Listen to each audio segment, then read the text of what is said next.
Hi, I'm Reverend Terry Troya. I'm the president of Project Hospitality. Let me tell you something about what our life has been like in this pandemic. 18 months ago, we were faced with people in dire need of food.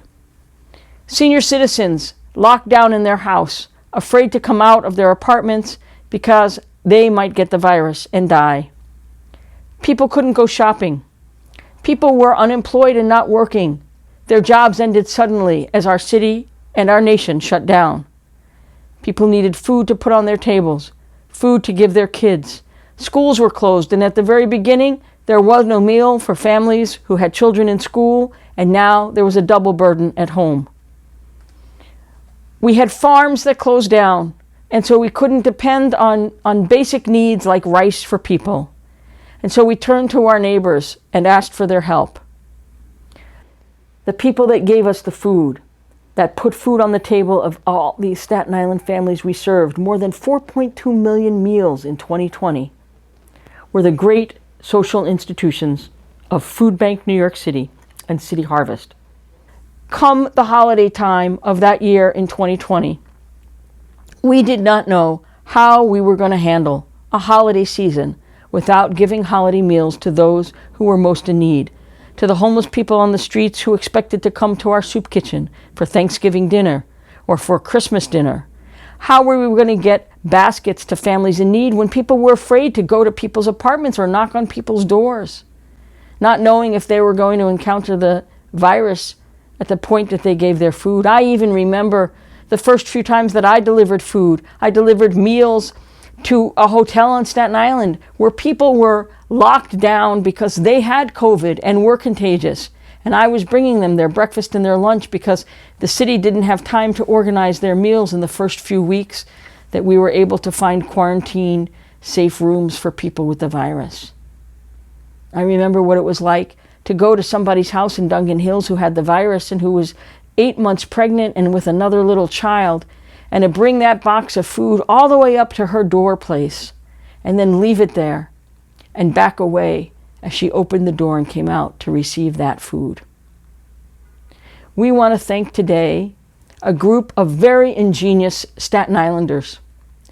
Dr. Joanne Gerenser from Eden 2, Carol Bullock from the Staten Island Pride Center, as well as their friends, Elvis Duran and Alex Carr. They came up with an ingenious idea of how to feed more than 2,500 Staten Islanders, poor, without cooking facilities in their rooms, living on the streets, living in our church-based shelters, families in need for the holidays. You'll hear their story and honor them. But after we solved the problem of hunger in those COVID families and those people that were suffering from unemployment, lack of work, and medical needs that superseded their ability to pay for their food, or those that were quarantined or afraid to come out, we really struggled with the whole issue of people needing to get the vaccine and how to get them to the vaccine in the very early months of 2021. We were blessed with assistance from the New York State Governor's Office and from the city, and in particular from one pharmacist on Staten Island, Boris Nathanson of Annexia, who will tell his story of how he came to give 14,000 vaccines, utilizing his staff and neighbors and friends and volunteers, 14,000 vaccines to the most vulnerable people among us, including people with disabilities, both physical disabilities and developmental disabilities and psychiatric disabilities, senior citizens across our island, and the hungry in our soup kitchens and food pantries, and the many, many undocumented immigrant workers in our neighborhoods and in communities. And then, most importantly, the struggle for housing for people who were living on the streets in the middle of the pandemic. People who didn't have access to 24-hour diner bathrooms to wash up because the diners were closed on Staten Island. People who were living on the streets in the same clothes for days and days and days, and weeks and weeks and weeks, carrying the virus on their clothes, no place to wash your hands, no place to receive hygienic care, no place to lay your head except a park bench, a bus stop bench, a ferry terminal bench. The more than 1,000 homeless Staten Islanders that Project Hospitality serves needed shelter, and we gave it. The only borough in the city of New York during this pandemic to be able to continue to keep those beds open in 8 churches on Staten Island, because those churches cared and kept those doors open despite whatever threat of virus would enter in. But more than that, in the midst of this pandemic, we worked very hard to build additional supportive housing and additional affordable apartments, because so many people, so many working poor people on Staten Island are doubled up and tripled up in their apartments. And as a result of that, the virus spread quickly, taking many family members down in one moment. So we worked hard on trying to produce apartments as quickly as possible. The recipient of the Richard E. Diamond Memorial Award for exemplary commitment to people in need, Councilmember Debbie Rose, whose entire life has been about fighting for the rights of the poor, the disenfranchised, the marginalized, and the people of color in our borough. And most significantly, during this pandemic, finding the funding to make possible an additional nearly 40 apartments for people on the North Shore of Staten Island who are working poor people and disabled poor people. This allows people to step out from the room where there is no kitchen, to step away from the park bench where they have been living, to step away from the crowded apartment where COVID has spread, and to have safe, decent, affordable, sanitary, helpful, healthful housing. All of these stories are our stories already, because it may have been a member of our family who succumbed to COVID. Join us for this harvest of kindness as we thank these folks who have come forward from our community, as we thank you and all the volunteers of Project Hospitality for being there when we needed help, health, and home. Thank you.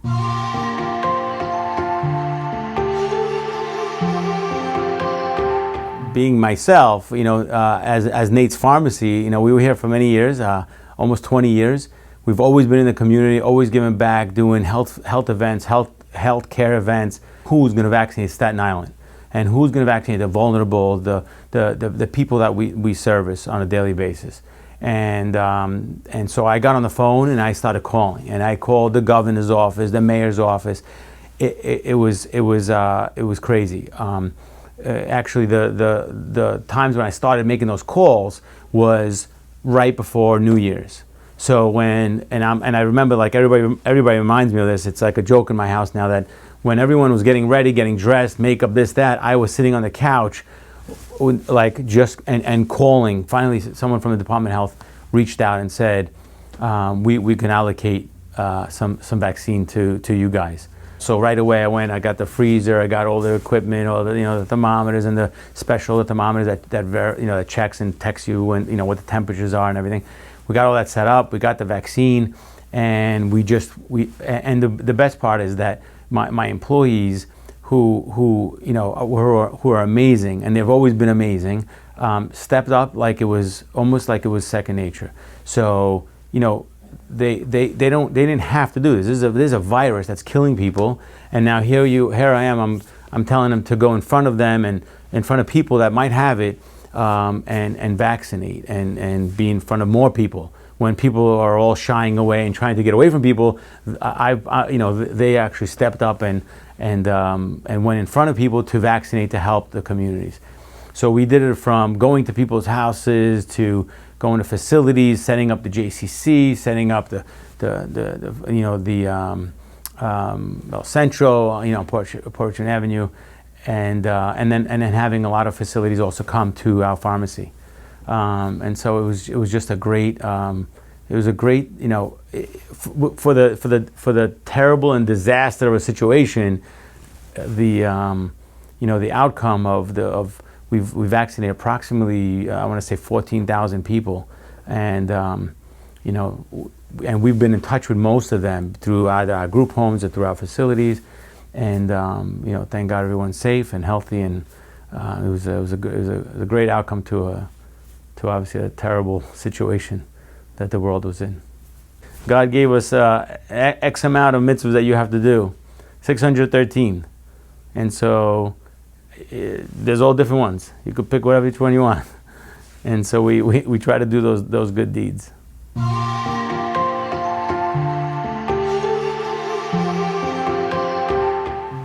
Okay. Hi, I'm Joanne Garenzer. I'm the Executive Director of the Eden 2 programs on Staten Island. And I'm Carol Bullock, the Executive Director of the Pride Center of Staten Island. So we're really grateful and honored to be getting this award tonight. You know, when I was talking to Carol, I really think that the people of Staten Island deserve this award. So a while ago, you know, pre-Christmas, pre the holidays, I was thinking about what a difficult time it is for everybody on Staten Island, but especially those that are hungry.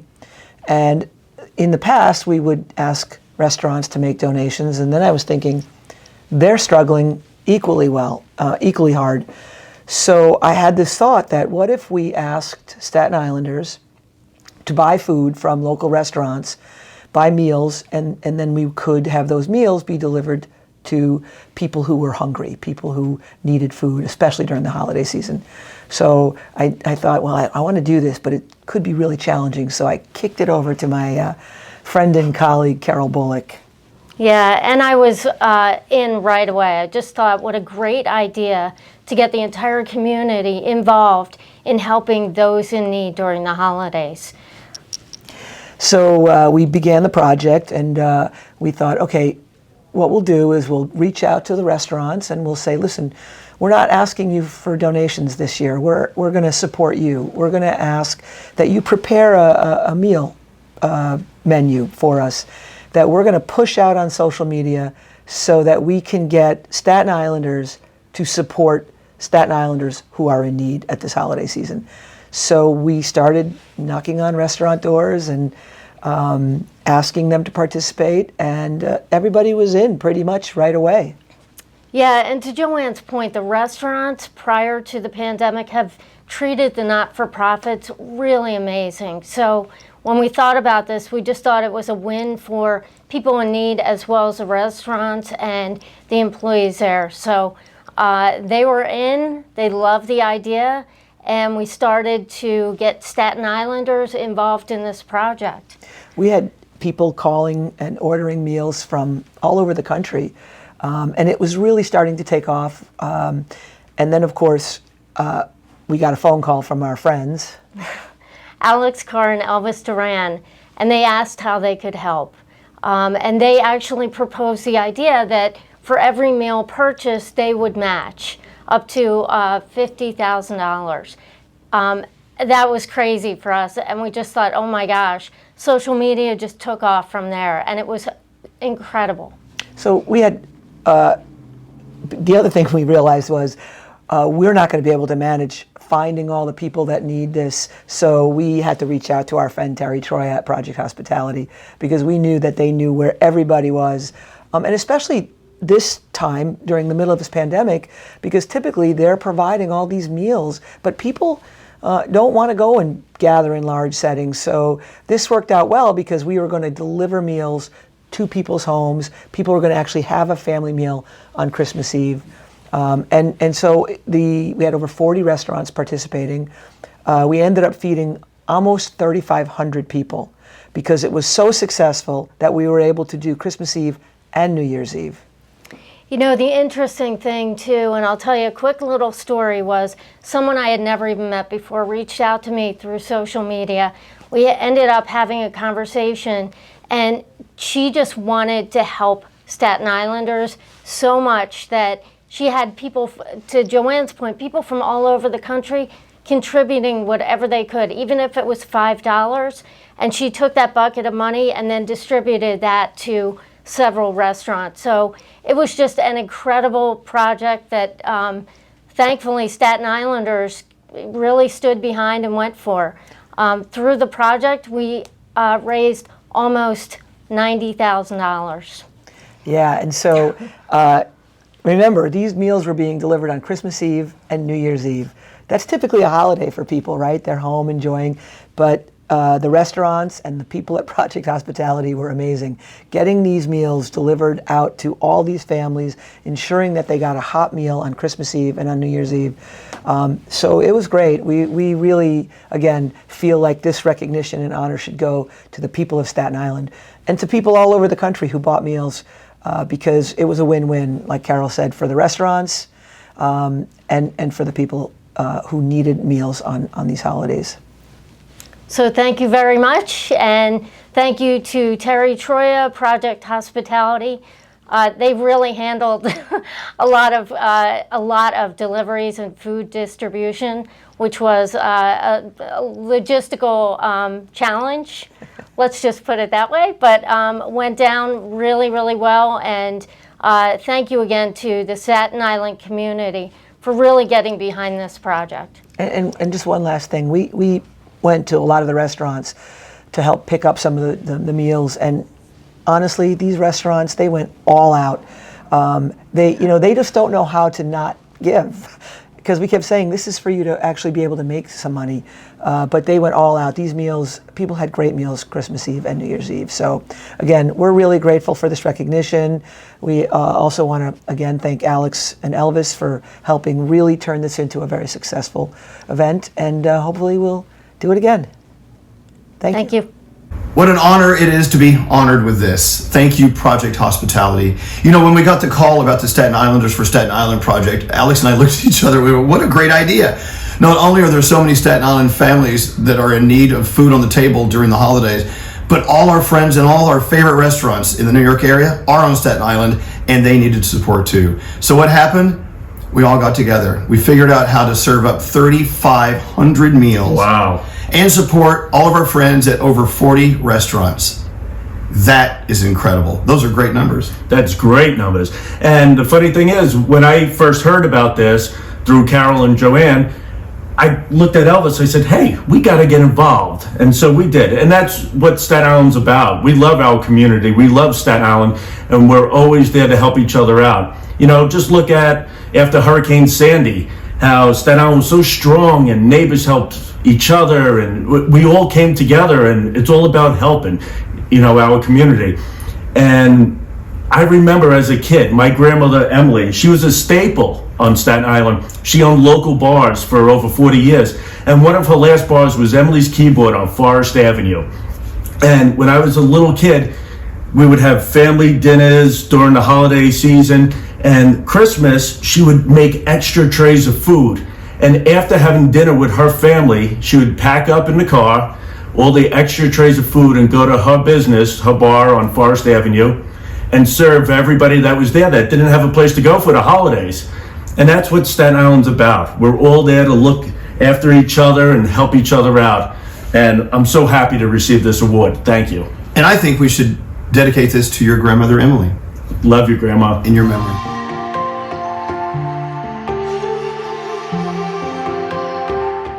First, I'd like to start by thanking Project Hospitality and Reverend Troya and the wonderful board members and the dedicated staff for finding me worthy of this honor. It's an honor for me to receive this award in the name of a gentleman who himself was, committed to Staten Island and the communities of Staten Island.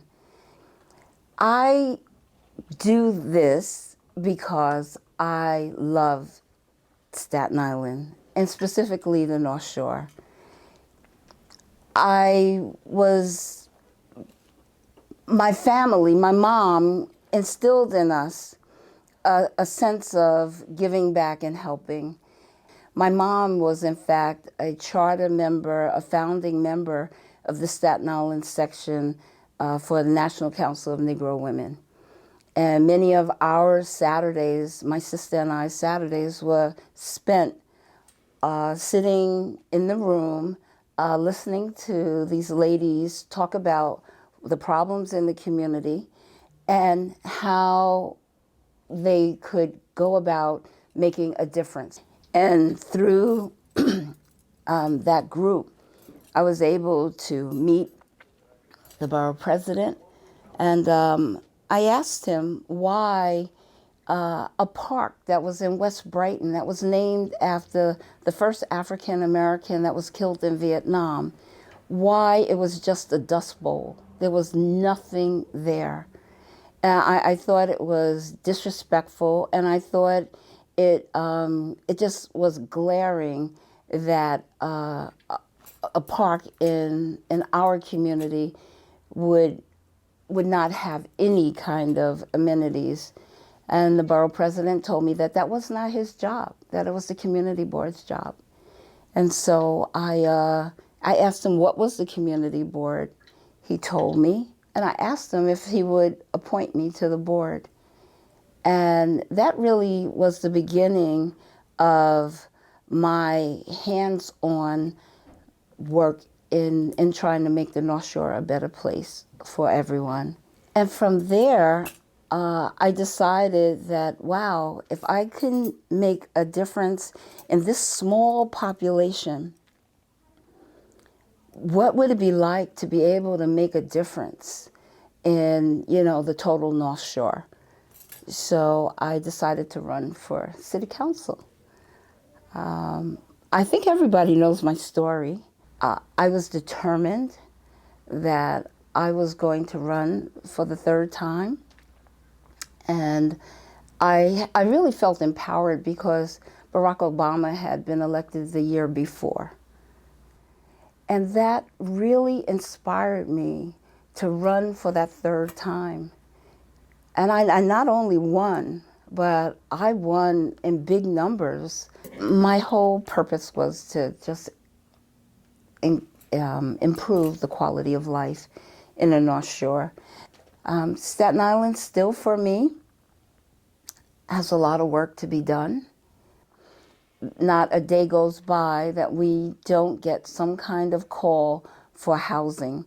And housing across the entire economic spectrum, not only just for homeless or supportive housing or affordable housing.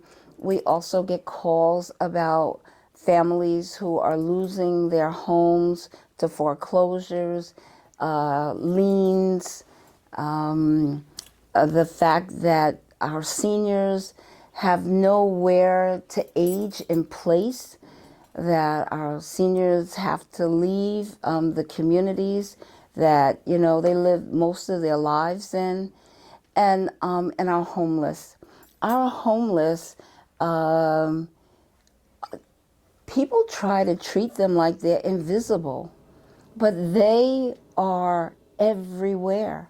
And my biggest fights have been for housing, for supportive housing, homeless shelters, and for affordable housing. And that's why I was really happy to support the supportive housing that Project Hospitality is building on Port Richmond Avenue, because we need as many units as we can of housing. I'm really excited about it. It is good housing. It gives people the ability to have a place to call home, and gives them a step up so that they can step back into the community and to become, a part of the communities that they live in.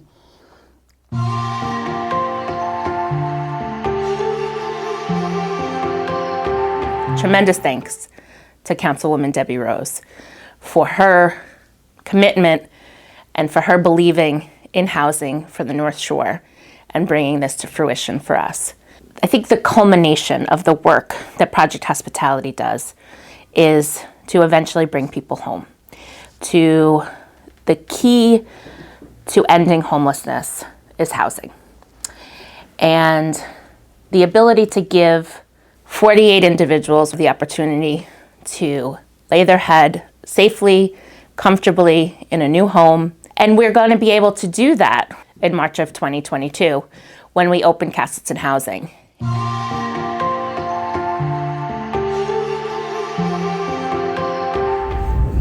Hello, my name is Julie Stevens and I'm the CEO of City Harvest. I am honoured to accept the Catherine and Pierce O'Callaghan Memorial Award for Social Justice on behalf of everyone at City Harvest. City Harvest was founded in 1982 by a group of everyday New Yorkers who collected food that was going to go to waste from restaurants throughout New York City and delivered it to soup kitchens and food pantries across the 5 boroughs. Since then, we've grown tremendously. Today, we have a fleet of trucks, and those trucks are out every single day, rescuing food and delivering it to a network of about 400 food pantries across the 5 boroughs of New York City. And in September, we delivered our 1 billionth pound of food since our founding. This was an important milestone in City Harvest history, and it's a very sobering reminder that so many of our neighbours here in New York City are still struggling to put meals on their tables. It was also a reminder of the overwhelming increase in number of New Yorkers who are seeking food assistance as a result of the COVID-19 pandemic. And in fact, between March 2020 and today, City Harvest has rescued and delivered over 200 million pounds of food. And we could not do that without the help of our partners, critical partners such as Project Hospitality. Over the years, Project Hospitality has helped City Harvest to distribute hundreds of thousands of pounds of nutritious food to New Yorkers in need. You've also proven to be a strong leader in our anti-hunger and anti-poverty advocacy efforts across Staten Island, across New York City, New York State, and of course nationwide, and we so value that partnership. Early in 2020, you stood alongside us against the harmful public charge rule, and this past year, through our collective advocacy efforts, we helped bring that rule to an end. When the pandemic began, Project Hospitality campaigned with us to ensure that food security was front and center in pandemic relief bills. You provided a powerful voice in our many lobby meetings with state and federal lawmakers. Finally, you helped advocate for the recent 25% increase in SNAP benefits, one of the anti-poverty provisions that we pushed for as part of our larger American Families Plan campaign. We couldn't do any of our work without you and without partners like you. Project Hospitality, we so count on that partnership from you. We look forward to continuing that partnership with you and working together to feed everyone who turns to us for help today and in the uncertain months ahead. Thank you, Project Hospitality, for this tremendous honor.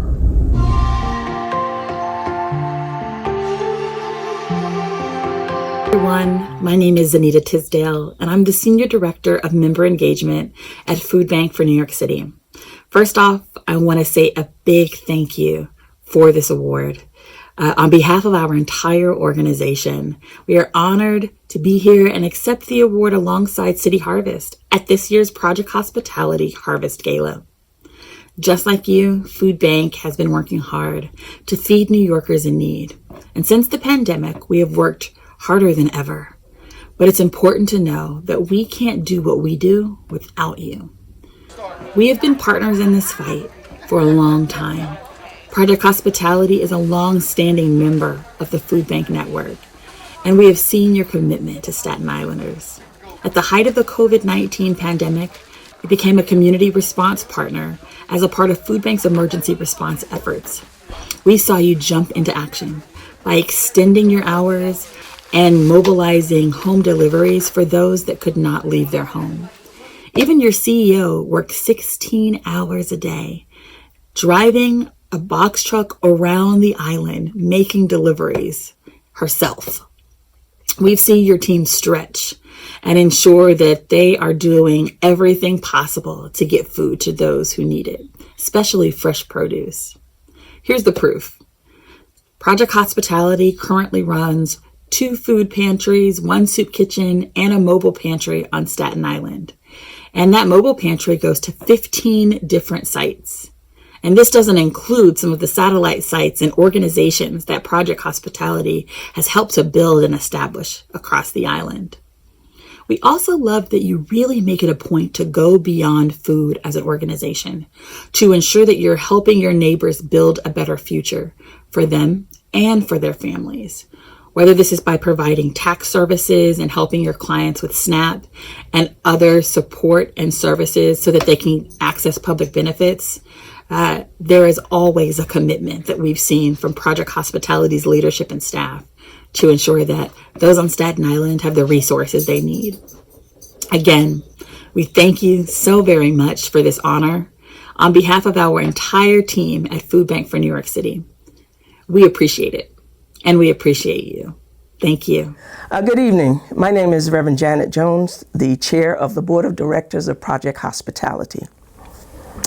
I thank tonight all of our honorees who have made tonight a wonderful expression of greatness, the greatness that is born out of our common humanity, out of our common humanness, our common faith that there is so many kind, good, and generous people in our world. We celebrated tonight people and organizations whose love, concern, and generosity are focused outward, focused on the well-being and the quality of life for those who struggle to get their basic needs met in an unprecedented time, a time when an enemy that we could not see, touch, or even hear coming, an enemy that forced our communities and indeed the world into living an unnatural lifestyle that exacerbated the unmet needs of the poor among us. Tonight, Project Hospitality had the honor to reveal and to show appreciation for a beautiful group of people and organizations. Debbie Rose, Carol Bullock, Joanne Garenser, Elvis Duran, Alex Carr, Boris Natanson, the Food Bank for New York, and City Harvest. These people and organizations are wonderful examples of those who have more, giving to those who have less. We also give thanks to all the unnamed givers, employees and volunteers from all strata of the Staten Island community. Former President Barack Obama said, "If you're walking on the right path and you're willing to keep walking, you will see progress." So tonight, on behalf of the Board of Directors of Project Hospitality, we thank all of our honorees. We thank all of those who are walking on the right path, and we thank them for their willingness to keep walking. And we thank them because that has contributed to the progress that we experienced in feeding the hungry, in housing the homeless, in providing better housing to people in need, for providing vaccines and saving lives in a difficult time. And as we close this evening's event, let us remember that the work continues tomorrow. So God bless our honorees. God bless our volunteers. God bless every giver. God bless every service rendered. God bless the work of Project Hospitality. And God bless all of you. Thank you and good night.